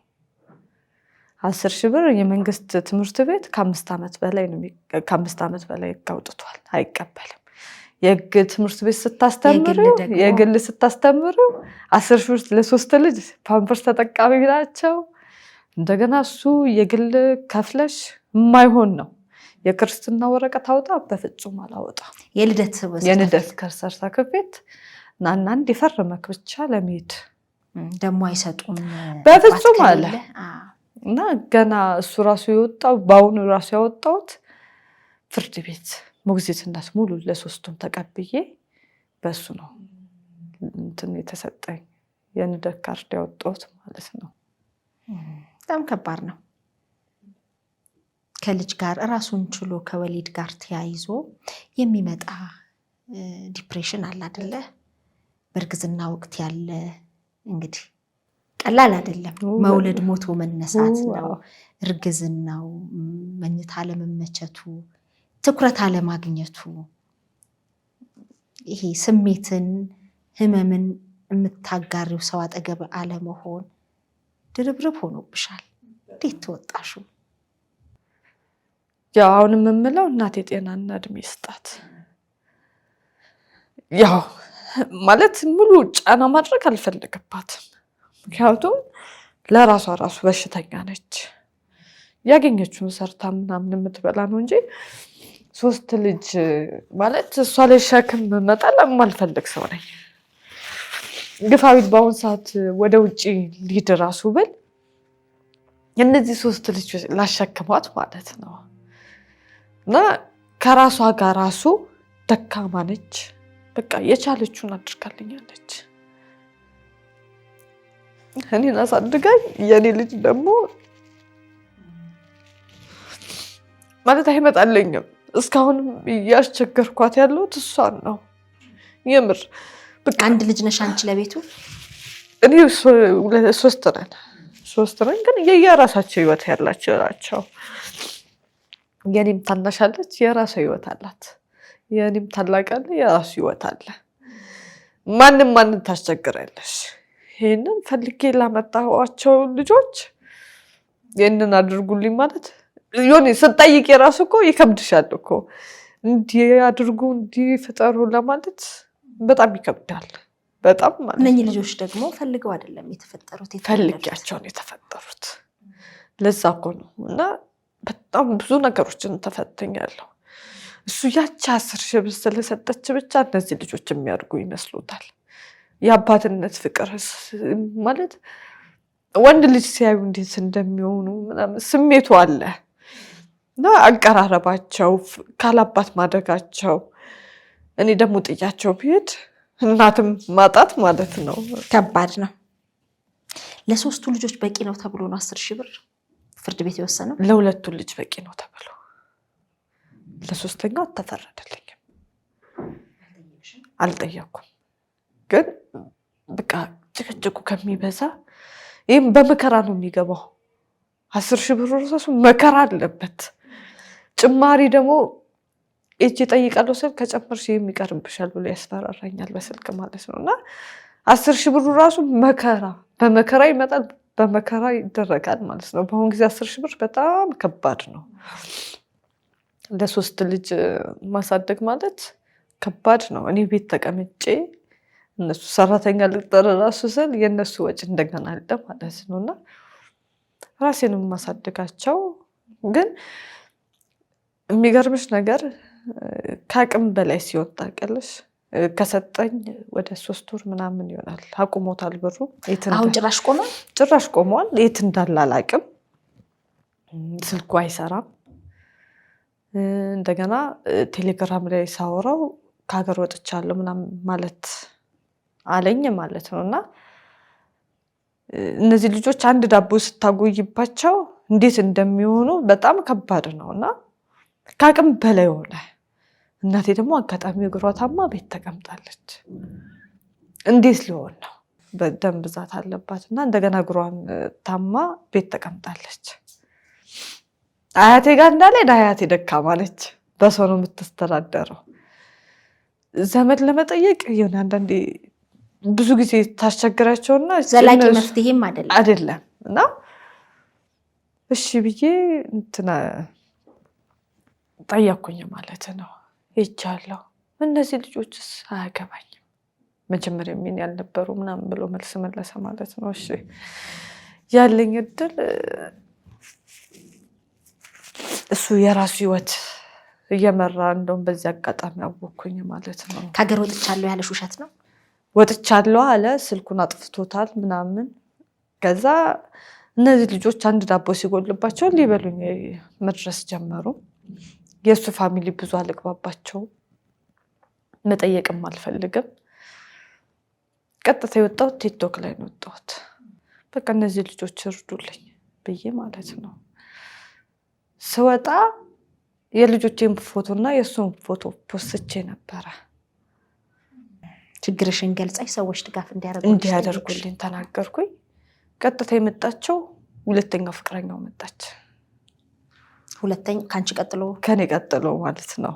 እና የእሷን ፎቶም ለቅቄ ነበር። አንድ ላይ የተነሱት ቴሌግራም ላይ ለቆት ስክሪንሾት አድርጌ ካወረኩት በኋላ ፎቶ እንዲሌት አደረገው። ያ ሰዓት የለቀቀው እኔ እንድናደድ ነበረ። ላንቺ እንድታዩ ነው እንዳየው ነበር የለቀቀው። በቃ አለሙን እየቀጨ ምናምን ነገር ከዛ መጣች ማለት አንቺ ጋር ጻፈች ወይስ ቲክቶክ ላይ እንድቀርብ አደረገች በላይፍ ላይ አው ጓደኛዬ ነው አለች ግልጹን ተናገረች የሚገርምሽ ነገር እቺም አረብ ሀገር ነው ያለችው አረብ ሀገር ነው ያጠመዳት እሱ ሄዷል ወይስ እዚሁ ነው ማለት ነውና ጓደኛዬ ነው አንድ ልጅ እንዳለው አውቃለሁ ብሎኝ ያለው አንድ ልጅ ነው ሌላ ልጅ እንደሌለው በፍጹም አላውቅም በቃ ይቅርታ ሌላ ልጅ እንዳለው ከዶ ማለት ነውና ሶስት ሆኖ ሳይ ነው የመጣሁት ሶስቱም የሱ ሲባል ግን እሱ የሚናገረው አንድ ልጅ እንዳለው ነው እና እዚህ ከሱ አሁን ከኔ ጋር ተጣልቶ ሌላ ሶስተኛ ወገን ይዟል ከኔ ጋርም አይደለንም መግባባት አልቻልንም እንጨቃጨቃለን በቃ ምንም ልንግባባ አልቻልንም ይቀናል የኔ ኬዝ እዛ ጋርም አለ ማለት ነው ብዬ ማሰብ ጀመርኩኝ ማለት ነው እና በፍጹም ልንግባባ አልቻልኩም ላይቭ ላይ ነው ይሄንን ሁሉ የምታወሩት ይሄ ሁሉ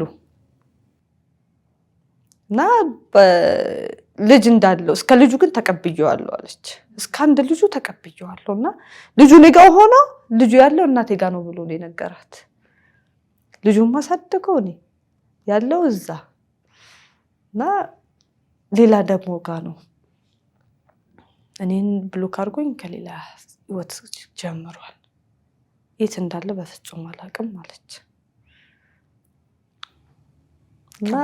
በጣም መቼም አሁን ማህበራዊ ሚዲያ በተለይ ቲክቶክ ከዚህም ከዛም ያለውን በላይቭም ይሁን በምንም እንዲህ ነው እንዲያ ነው የሚባልበት ነው ህይወትን ያህል ነገር ትዳርን ልጆችን ያህል ነገር እንግዲህ አንቺ ቸግሮሽ ነው ወደ ቲክቶክ የወጣሽው መልሰሽ አንቺ ጋር ያልተፈታ አንድ ልጅ ነው ሌሎቹን አላምንም ያለው ሌላ ሰው ጋር ደርሶ ስትሰሚው በጣም ከባድ በጣም እጅግ በጣም ለማሳመን ጥረት አደረግሽ ልጆቹ ናቸው የሚለው አመነች ማሳመን ሳይሆን እኔ መናገር አይጠበቅብኝም ይዟቸው የተነሳ ፎቶ አለ ልጆቹ ደግሞ አንድ ምን ነው ይመስሉ ሶስቱም እሱን ነው የሚመስሉት ከኔ ማለት ወደኔ የሚያመራለች የለም ግን ዲኤንኤም እንዳያስመረምር ነገር ነው ነበር ማለት ሙሉ ማለት እርግጠኛ ነኝ እኔ እስከዛሬ እስካለበት ጀምሮ ከልጆቼ ውጪ ከሱ ውጪ ሌላ ሰው በፍጹም አላውቅምና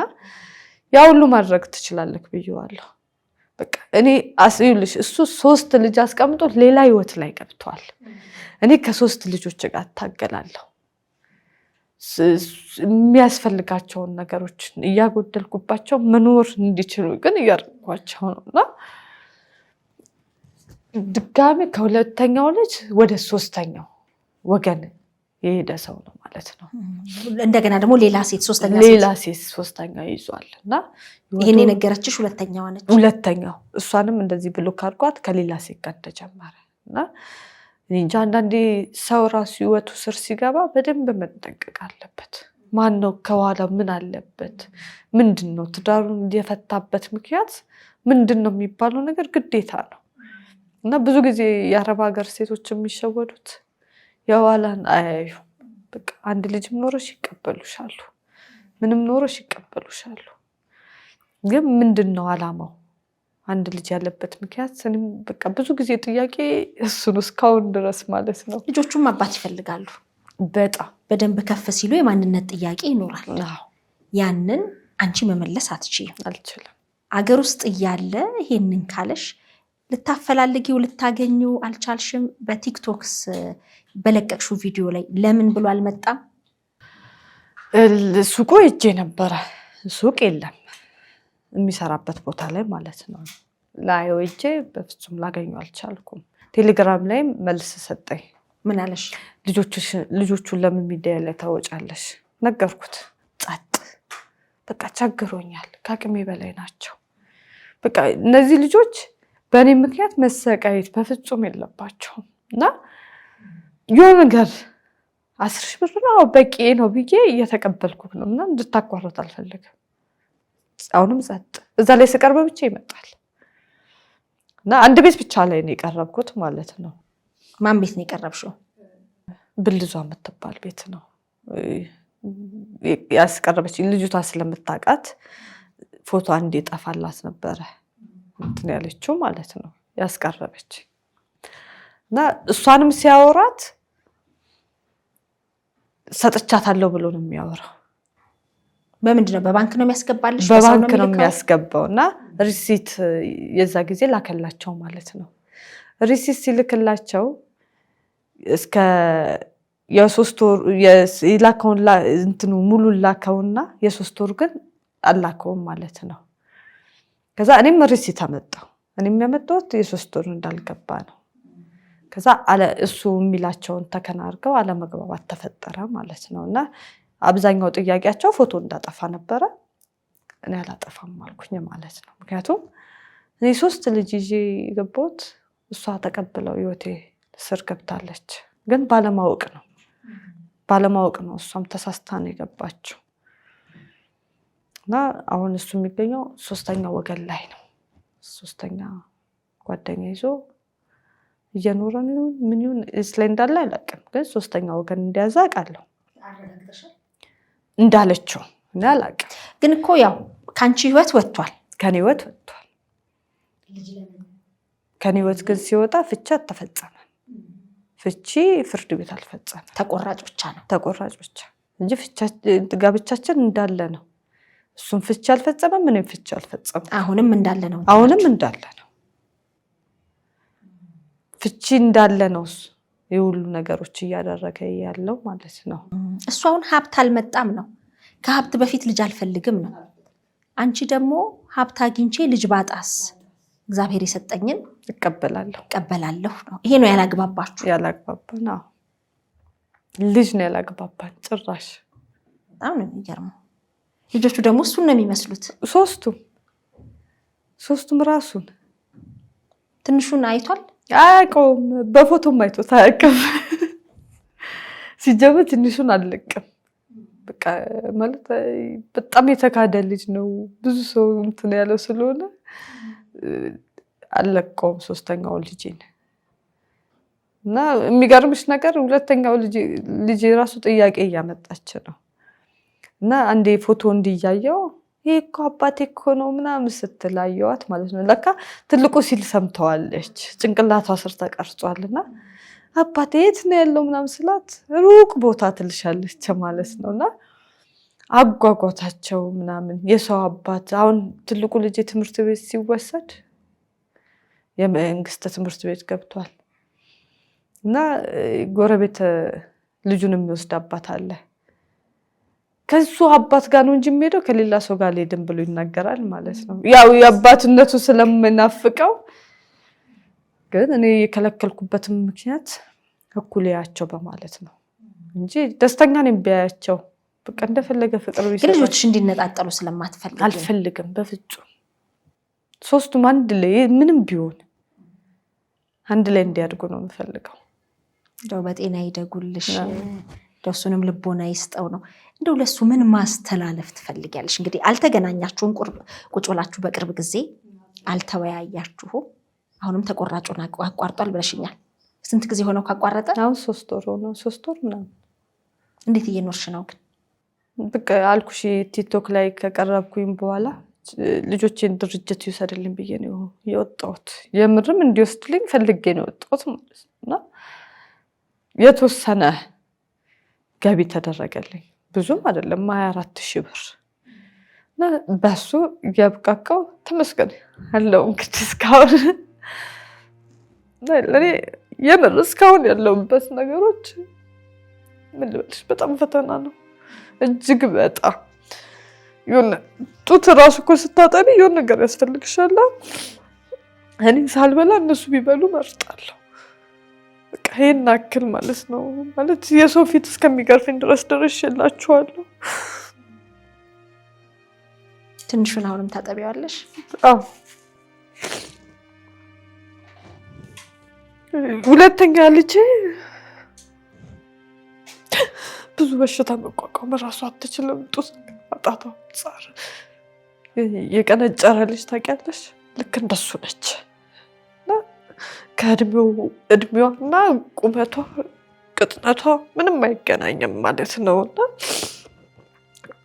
ለነሱ ስል ብዙ ዋጋ እከፍላለሁ። ለወደፊትም አሁን እየከፈልኩኝ ነው። ለመስራት የምታስቢው ነገር አለ? አሁን ራስሽን ለመቻል ሰርተሽ ልጆችሽን ለማሳደግ ጠንካራ ለመሆን እንደው ብሰራ ብለሽ የምታስቢው ነገር አለ? አዎ ብዙ ሙያ አለኝ ማለት አረብ ሀገር ሳልሄድም ፀጉር ቤት ተምሬያለሁ። የፀጉር ቤት ሙያ አለኝ። ምግብ ላይ ጎበዝ ነኝ። የተለያዩ ስራዎች ንግድ ላይ ጎበዝ ነኝ ማለት ሰነፍ አይደለሁም። ሙያዎቹ አውቃቸዋለሁ አይቻቸውም ስላለፍኩኝ ማለት ነውና እንጃ ምን ልበልሽ። ለነሱ በአሁኑ ሰዓት ኒስትሮ ሰርቼ ራሱ ባኖራቸው ደስተኛ ነኝ። በቃ ስቃያቸውን ማየት አልፈልግም። ምንም ነገር እንዲጎልባቸው አልፈልግም። ምንም እውነት ነው። በጣም ከባድ ነው። የሁለቱ ልጆችሽ የአባትነት ጥያቄ እንዲረጋገጥ እፈልጋለሁ በደስታ። ምክንያቱም በቃ በጣም ጭንቅላቴ ስር ዲፕሬሽን አለ። እንደገና የነሱ ጥያቄ በጣም ማለት የጣለብኝ ነገር እንደ ቁስል መቼም የወጣ ቁስል ታውቂያለሽ። ከራሱ ልጄ መካድ ማለት ወይ ብዙ ጊዜ ተናግሬያለሁ ማለት እንዲያስመረምራቸው ምናምን ደስተኛ ነው የምሆነው። በዲኤንኤ ሁሉ እንዲመረመር ነው በቃ ደስተኛ ነኝ። አዎ አልኩሽ እኮ የመጀመሪያውም ሳያምነው ቀርቶ የልጅነት ማጓጓት ላይ ሲደርስ ነው ያመነው ማለት ነውና የሁለቱ ደግሞ በደንብ በቃ ውስጤ ሁሌ የምቆስልባቸው ነገሮች ናቸው። ራሴን አውቃለሁ፣ ግን ጥያቄ ሁሌ ቁስል የሚጥልብኝ ነገሮች። እስቲ መልዕክት አስተላልፊለት ለልጆች ስነ ልቦና። ምናልባት አሁን ላይ ያለበት ነገ የሚጸጽተውን ነገር እያደረገ እንደሆነ መረዳት ከቻለ ልጅ በረከት ነው። ልጅ አተው በጣም ብዙ የሚንከራተቱ የሚሰቃዩ፣ በሕክምና የሚሞክሩ እንደ እምነታቸው በጸሎት በጸበል የሚሞክሩ ብዙ ሰዎችን እናውቃለን። ልጅ በረከት ነው ብሎ አለመቀበልና ገንዘብ ሳይኖረኝ ልጅ አላሳድግም ማለት የተፈጠሩትን መካድ ተገቢ አይደለም። አንቺ የሱ ልጆች ናቸው፣ ምንም አይነት በየትኛው መንገድ መጣራት ይችላል፣ መመርመር ይችላል እያልሽ ነው። ይሄ ከማንም በላይ እሱ እንዲረዳው ነው የሚያስፈልገው፣ እሱ እንዲገባው ነው። ልጆቹ መሆናቸውን በሳይንስም ይሁን በምንም አረጋግጦ ልጆቹን እንዲያሳድግ የአባትነት ፍቅር እንዲሰጥ ነውና እስቲ መልዕክት አስተላልፊለት። እንደው የቀድሞ ፍቅራችሁን አስቦ አብሮነታችሁን አስቦ መልስ እንዲሰጥ። በመጀመሪያ ሁለቱ ልጆቼ ዲኤንኤም እንዲመረመሩልኝ እፈልጋለሁ። በመቀጠል ደግሞ ለልጆቹ ያስፈልጋቸዋል የሚባለው ነገር ቢሰጣቸው፣ የአባትነት ፍቅር ቢሰጣቸው፣ ቢያያቸው፣ የሚያስፈልጋቸው በጠቅላላ በገንዘብ ደረጃ በፍቅር ደረጃ እንዲያደርግላቸው እፈልጋለሁ። የሰው ፊት እንዲያዩብኝ በፍጹም አልፈልግም እና አሁንም በጣም ችግር ላይ ነን። ሲጀመር እኔን አይርዳኝ፣ እኔን አይሄኝ፣ ግን ልጆቹን እነዚህ ልጆች ሲያድጉ አባቴ ማለታቸው አይቀርም እና ብዙ ጭንቅላታቸው ስር ብዙ ነገር ተፈጥሮ ከሚያደርጉ ፍቅር አሳይቷቸው የሚያስፈልጋቸው ነገሮችን ቢያደርግ ደስተኛ ነኝ። ቢመጣ አሁን ትዳሩ በእርቅ ቢሆን ለአብሮነት ልብሽ ክፍት ነው? አይደለም፣ አልፈልግም። ምክንያቱም እኔ ለልጆቼ ብዬ እየተጎዳው ባለበት ሰዓት ላይ እሱ በሌላ ህይወት ስር ስላለ እንደገና ብዙ ጥያቄዎችም ስላሉ በፍጹም ህይወት ስር እንደገና ለመግባት ሀሳብ መልመም የለኝም። ከሱ ጋር እሱ ቀርቶ ከሌላ ሰው ጋር መልመም የለኝም። በቃ አንድና አንድ መኖርም የምፈልገው ለእነዚህ ልጆች ብቻ ነው። በቃ እነዚህ ልጆች ቦታ ማስያዝ እንጂ ሌላ ህይወት አለ እንግዲህ ከሱ ጋር መርቅም አልፈልግም። ልጆችሽን ብቻ እንዲደግፍ ልጆች ብቻ እንዲደግፍ ምናልባት መልስ ሊሰጥ ከቻለ ዝግጅት ክፍላችን ክፍት ነው። በዚህ ጉዳይ በዚህ ህይወት እንግዲህ አዜብ ባነሳሽው ነገር ሆንኩ ገጠመኝ የትዳር ህይወቴ ይሄንን ይመስላል ብለሽ ነው ያጋራሽን። እንግዲህ ትዳር ደግሞ ያንድ ሰው አይደለም። በሱ በኩል ደግሞ ያለውን ምላሽ ሊሰጠን ከቻለ ዝግጅት ክፍላችን ክፍት ነው። ግን እንደው አንቺ ስራ መስራት ከቻልሽ እንዲህ አይነት መነሻ ባገኝ ይሄን ልሰራ እችላለሁ ምትዩ ካለና የሸገር ኢንፎ ሚዲያ ተከታታዮች ደግሞ አንቺን ቦታ ለማስያዝ አሁን ዝም ብሎ ገንዘብ ከዚህም ከዛም እኛም እውነት ለመናገር ይሄንን ነገር እየሰራን አይደለም። በተለያየ ምክንያት እርዳታን የተመለከቱ ነገሮች እየሰራን አይደለም። ግን ደግሞ ልጆችን ለማሳደግ ህይወትን ሊቀይር በሚችል መልኩ የራስ ጥረት ታክሎበት ልክ ጋን በጠጠር ይደገፋል እንደሚባለው የተወሰነ ድጋፍ ቢደረግ መስራት ምትችይበት አንቺን ለማብቃት አንቺን የልጆችሽ እናት ለማድረግ ማለት ለሚያስፈልገውን ነገር ሰርተሽ ማምጣት እንድትቺ ምን ልሰራ እችላለሁ ብለሽ ታስቢያለሽ? እኔ አሁን የኢትዮጵያ ህዝብ የምጠይቀው ያኔ ቋሚ ነገር ለነዚህ ልጆች የሚሆናቸው ማስታወቂያ የሚሆን ምንም ነገር የተገኘውን ነገር እኔ እሰራለሁ። ቲክቶክ ላይ ማስታወቂያ ምናምን እንዲያሰሩን ከተቻለ እንደገና ወደ ስራም ዓላማ እንድገባ ድጋፍ ከተደረገልኝ እኔ ማንንም ማለት እሱንም እራሱ አልፈልግም። በቃ ለነዚህ ልጆች እቆምላቸዋለሁ። የፈለጉትን ነገር እኔ ማሟላት እችላለሁ። በብር ድጋፍ ባይሰጠኝ በአባትነት ፍቅር ይስጣቸው። ግን እኔ የኢትዮጵያ ህዝብ እንዲረዳኝ እንዲተባበረኝ እፈልጋለሁ። የቲክቶክ ስምሽ ማን ነው? አዜብ። ምን ያህል ፎሎወር አሉሽ? 7000 ነው። ስንት ነው? 700 ምናምን ብዙም አይደለም። 7000 ምናምን። ቲክቶክ ላይ ያላችሁ ፎሎ እንድታደርጓት ማስታወቂያ እንድታሰሯት እንድታበረቷትም ነው የምንጠይቀው። በተለይ የዚችን እናት ህይወት መቀየር እንፈልጋለን ድጋፍ ማድረግ እንፈልጋለን ካላችሁ ምን ሰርታ በምን በሚለው ላይ በውስጥ መነጋገር ይቻላል። እሷንም በውስጥ ልታገኙ ትችላላችሁ። መጠንከር አለብሽ። ነገ ልጆችሽ ትላልቅ ይሆናሉ። ያልፋል ችግር። እግዚአብሔር ይመስገን ትልቁ በረከት አንቺ ጋር ነው። የልጆች እናት ነሽ። ቀላል ነገር አይደለምና ልጆችሽም ነገ የተሻለ ደረጃ ላይ ለቤተሰብ ብቻ ሳይሆን ለሀገርም የሚጠቅሙ ለዓለምም የሚበጁ እንዲሆኑ በደንብ ማሳደግ በፍቅር መንከባከብ ያስፈልጋልና መበርታት አለብሽ። መቼም ልጆችሽ ፊት አታለቅሽም አይደል? ኧረ በፍጹም። ልጆች በጣም የሚረብሻቸው ነገር ቢኖር የእናት መከፋት ነው። አልኩሽ እኮ ትልቁ ልጄ እስካሁን ብዙ አጥርቶ ያልከፈተበት ምክንያት እኛ ነን። በቃ እኛ ለመግባባታችን ልጄ ላይ ተጽዕኖ አድርጓል በደንብ እና እዚህም እዛም ማለቱም ተጽዕኖ አድርጎበታል። በአሁን ሰዓት እሱ ራሱ የሚፈልገው ሰላም በቃ ደስተኛ መሆን ነው የሚፈልገው ማለት ነው። እና እነሱን ሲያያቸው ትናንሾቹን ራሱ ከትምህርት ቤት ሲመጣ ሲያያቸው በጣም ደስተኛ ነው። ማጣት አይፈልግም። እርስ በራሳቸው ይደጋገፋሉ እና መቆምም እግዚአብሔር እስካሁን የሚያቆመኝ ለነሱ ስል ነው። እነሱ ስላሉ ነው እንጂ እኔ እነሱ ባይኖሩብኝ አሁንም ወደ ስደት ሄጄ ወይ እዚሁ ሰርቼ ለራሴ መሆን አያቅተኝም በፍጹም ማለት ነው። ግን እነዚህ ልጆች ማን ላይ ጥዬ እሄዳለሁ ማለት ነው። የአባት ፍቅር የእናት ፍቅር ሳያገኙ እንዴት ያድጋሉ ነው የከበደኝ እሱ ነው። እንግዲህ ሁሉ መልካም ይሆናል። በርቺ። እንግዲህ የቲክቶክ ፔጅሽን ፒን እናደርጋለን።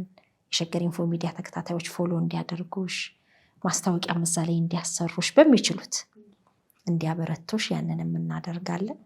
ነገ የተሻለ ሆኖ በተሻለ ነገር ደግመን እንደምንገናኝ ተስፋ አደርጋለሁ። በርቺ። ማለት የምትፈልጊው ነገር አለ? ምንም የለም። በቃ ለእነዚህ ልጆች ሲሉ የኢትዮጵያ ሕዝብ ይረዳኝ። ልጆቹን አይተው ማለት ነው ማለት ከስቃይ እንዲያወጡልኝ ማለት ነው የምፈልገው። አይዞሽ፣ ሁሉ መልካም ይሆናል። ለማንኛውም ስልክሽን ንገሪን። 0913 12 03 78 እንባሽ ታብሶ ፈገግ ብለሽ ለማየት ያብቃል። አሜን። ውድ የሸገር ኢንፎ ሚዲያ ተከታታዮች የ2018 የአዲስ ዓመት እቅድ ልንገራችሁ። ቤተሰቦቼን ወደ 1 ሚሊዮን ማድረስ ነው። ይህ መቼም ከባድ ይሆናል ብዬ አላስብም። ምክንያቱም በሸገር ኢንፎ ሚዲያ የምንለቃቸውን ቪዲዮዎች የሚመለከቱ 60% የሚደርሱ ቤተሰቦቻችን ሰብስክራይብ ያላደረጉ ናቸው።